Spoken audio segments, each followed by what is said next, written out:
શ્રી કૃષ્ણ અને સુદામાની મિત્રતા ભક્તિ અને નિષ્ઠાનું અનોખું ઉદાહરણ છે. બાળપણમાં ગુરુકુળમાં ભણતા સમયે કૃષ્ણ અને સુદામા વચ્ચે ગાઢ મિત્રતા બંધાઈ હતી.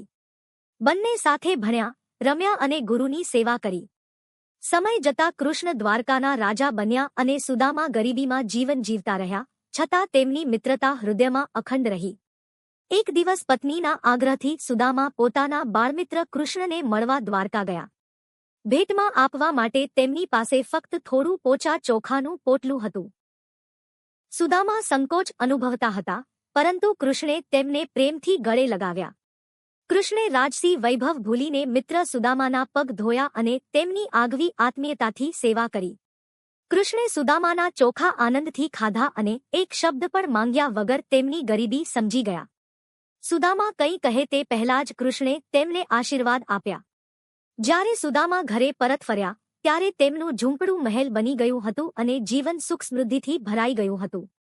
આ કથા બતાવે છે કે સાચી મિત્રતા અને નિષ્કામ ભક્તિ ભગવાનને સૌથી પ્રિય છે.